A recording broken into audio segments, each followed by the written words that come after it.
سلام، من امیر خالقی ام. اینجا قراره پرونده های جنایی رو با هم دیگه ببینیم، بشنویم، بررسی کنیم و تحلیل کنیم.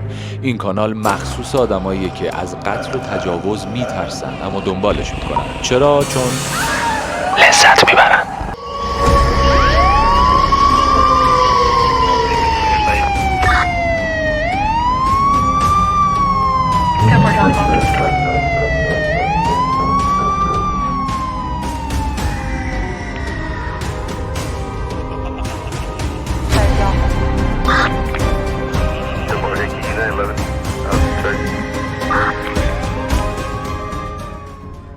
به این عکس دقت کنید.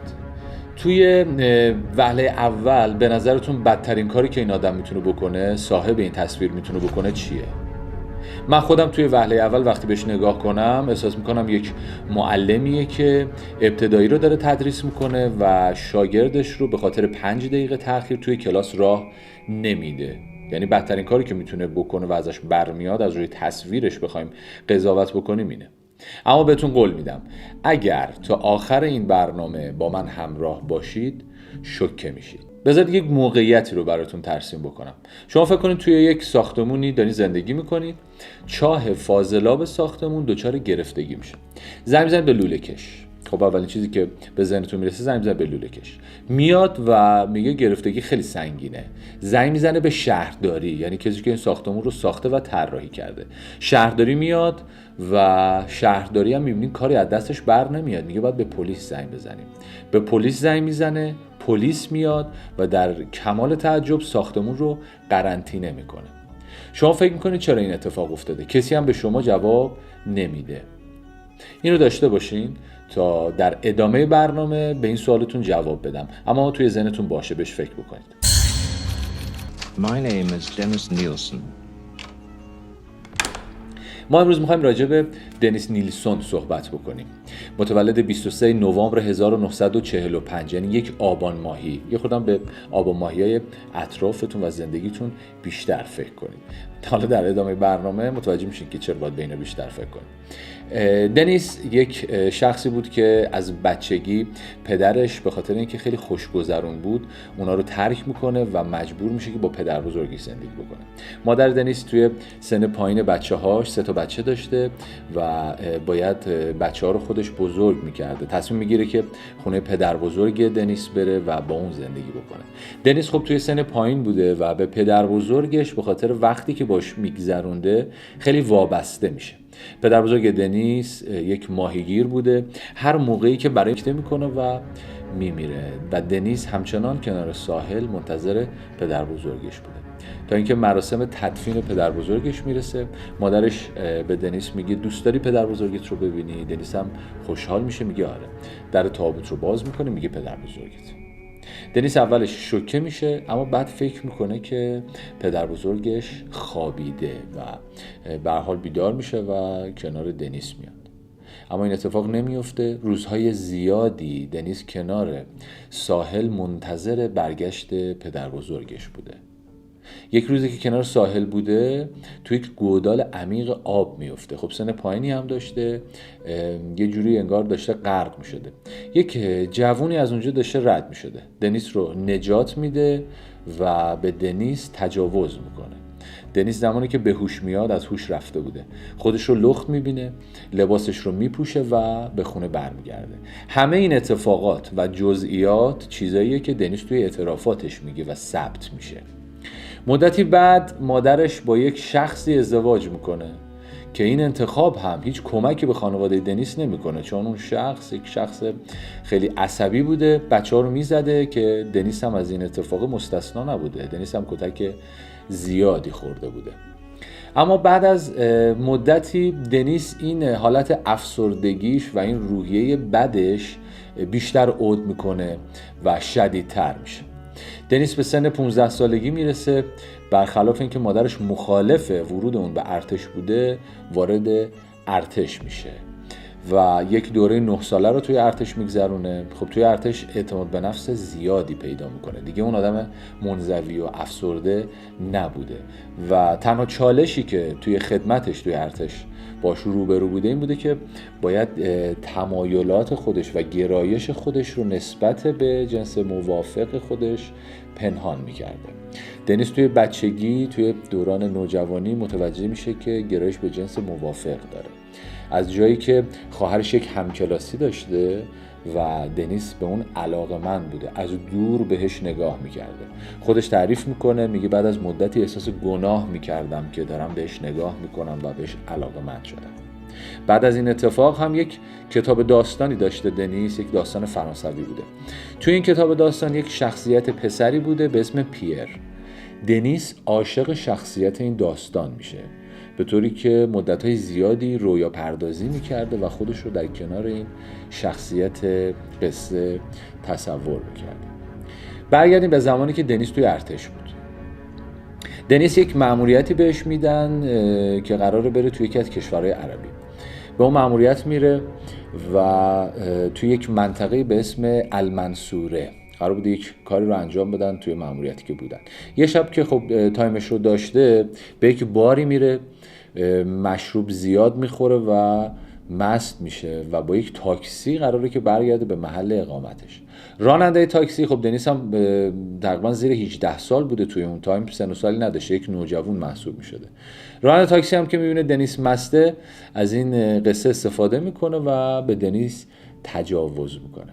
دنیس به هوش میاد، خودش رو لخت توی صندوق عقب یک ماشین میبینه.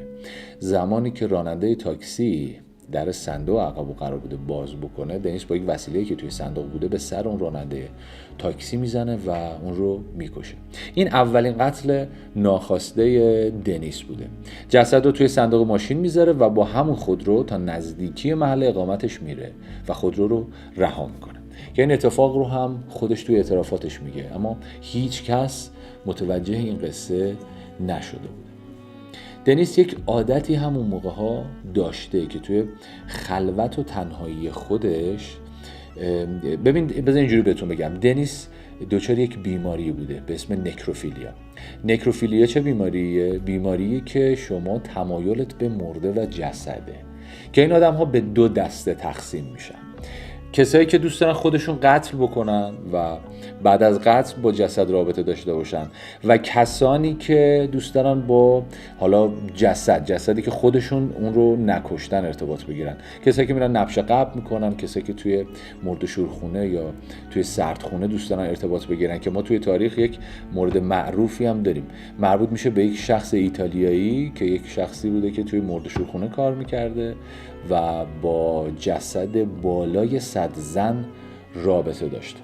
خب دنیس هم یک بیماری از این قبیل داشته که یک بیماری بسیار نادری هم هستش. دنیس توی تنهایی خودش رو شبیه به یک مرده و یک جسد گیریم میکرده، جلوی آینه وای میستاده و از دیدن این تصویر بسیار لذت میبرده.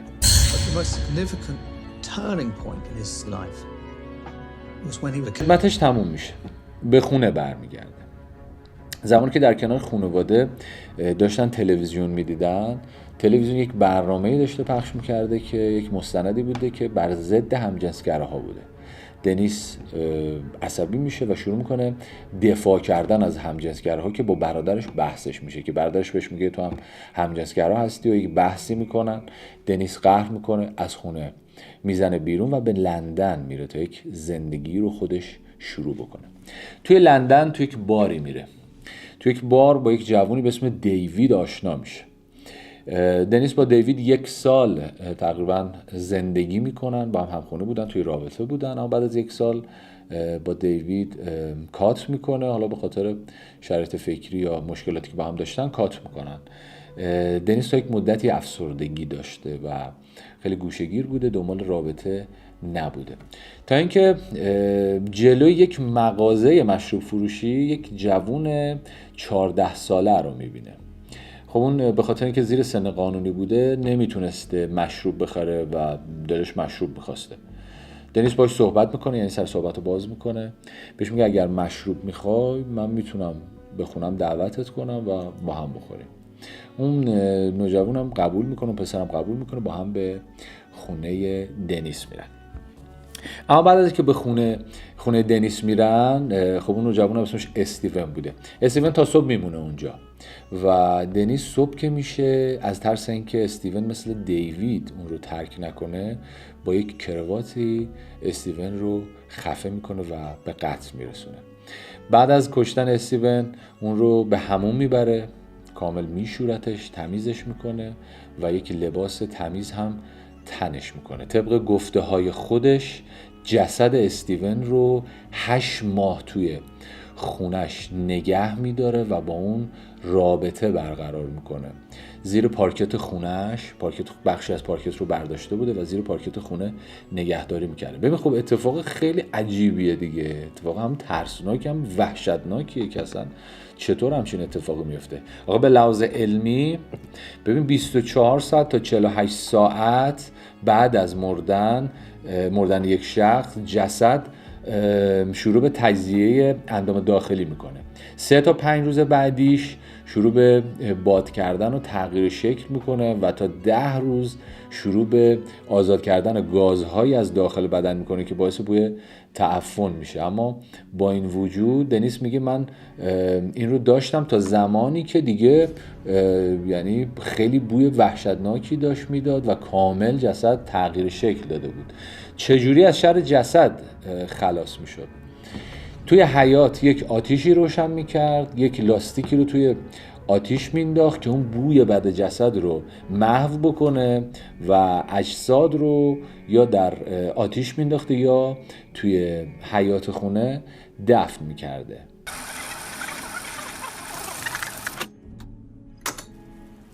تا سال 1980 تو اعترافاتش میگه من 6 نفر رو به قتل رسوندم و تا سال 1980 یعنی 1 سال بعد هم 5 نفر دیگر رو هم به قتل میرسوند. اما توی قربانی های دنیس یک پسر 23 ساله بوده که دچار بیماری سرق بوده و دنیس خب این جوان رو به خونش دعوت کرده بوده و توی همون تایم یک حمله بهش دست میده و حالش بد میشه.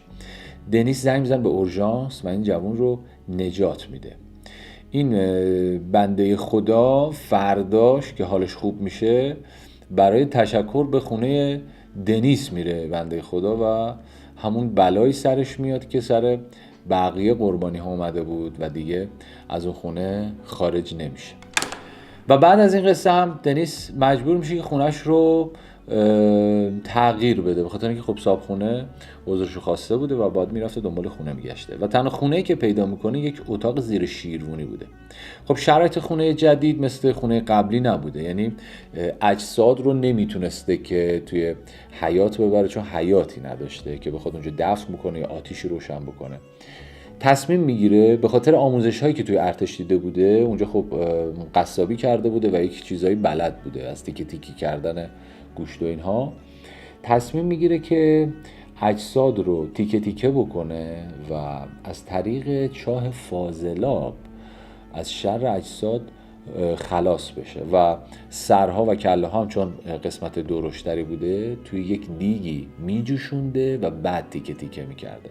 این موضوع یه مدتی ادامه داشت تا اینکه کلافه میشه، کم حوصله میشه و تیکه های درشتری از اجساد رو داخل چاه فاضلاب میریخته. برمیگردیم به ابتدای قصه که اون موقعیت رو گفتم راجع به خونه‌ای که چاه فاضلابش گرفته بوده. خب چاه فاضلاب میگیره، بعد از یک مدتی همسایه تماس میگیرن با قسمت‌های مربوطه، اول به لوله‌کش به شهرداری زنگ میزنه، شهرداری هم به پلیس زنگ میزنه. پلیس که میاد وقتی بررسی میکنه و پزشک قانونی هم اونجا حضور پیدا میکنه، متوجه میشن که این گوشت و استخوان‌ها مربوط به یک انسانه. خب واحدهای ساختمون رو بررسی میکنن تا اینکه میرسن به واحد. احتمال رو اینو میده که احتمالاً یک دعوای خانوادگی بوده و حالا صاحب خونه همسرش رو به قتل رسونده و تیکه های حالا جسد رو از طریق چاه فاضلاب میخواسته که از خونه خارج بکنه. منتظر میشن تا دنیس بیاد. دنیس به خونه میاد، پلیس جلوی در خونش میره و بهش میگه ما به خاطر گرفتگی چاه فاضلاب اومدیم، که دنیس هم اونجا بهشون میگه از که تا حالا پلیس به خاطر گرفتگی چاه فاضلاب بیاد و چاه رو باز میکنه. در هر صورت پلیس وارد خونش میشه.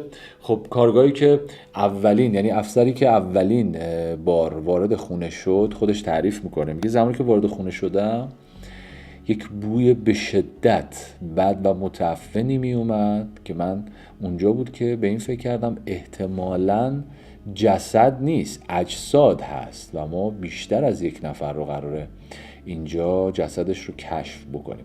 ببین یک نکته بهتون بگم، بدن انسان، یعنی جسد انسان، بویی که از خودش ساطع میکنه بعد از مردن با همه جاندارهای روی زمین متفاوته. این یک آزمایش علمیه و بینی انسان طوری طراحی شده که به طور غریزی میتونه بوی جسد انسان رو تشخیص بده. اینو داشته باشیم. زمانی که وارد خونه میشه میگه به دنیس گفتم که جسد دیگه‌ای هم توی خونت هست و در کمال تعجب و ناباوری دنیس اشاره به گوشه خونه میکنه که چند تا پلاستیک زباله مشکی بوده و زمانی که به سراغ اون پلاستیک های مشکی میرن و درش رو باز میکنن متوجه میشن که تیکه های اجساد چند جسد دیگه است. و بعد از اون خب دنیس رو دستگیر میکنن، اون پلاستیک ها و تیکه های جسد به پزشکی قانونی منتقل میشه. تعریف میکنه، میگه ما توی راه که داشتیم به اداره پلیس میرفتیم از دنیس پرسیدم، بهش گفتم که فقط همین یکی دوتا جسده و دنیس به من در کمال خونسردی جواب داد و گفت فکر میکنم شاید 15 یا 16 تا باشه. پرونده دنیس یکی از پرونده عجیب توی اسکاتلند و انگلیس محسوب میشد. خب توی دهه 90 کارگاه‌های انگلیس و افسرهای ویژه پرونده جنایی خیلی باهوش نبودن، این مثل امریکا نبودن، به طوری که این پرونده جوری پیش رفت که خود کارگاه ویژه رسیدگی به این پرونده هم ترسیده بودن. یعنی زنگ زدن به یکی از افسرهای بازنشسته قدیمی که آقا بیا به ما کمک بکن، که اون شخص هم اومد حالا تا یه حدودی تونست بهشون کمک بکنه. اما در نهایت دنیس به زندان رفت و توی بازجویی‌هاش دنیس خیلی خونسرد بوده و جزئیات زیادی هم یادش نمی اومده، یعنی فقط رنگ پوست و رنگ چشم به یادش می اومده و به بازجوهای خودش میگفته که به من عکس نشون بدید که من یادم بیاد و بهتون بگم این بوده یا نبوده.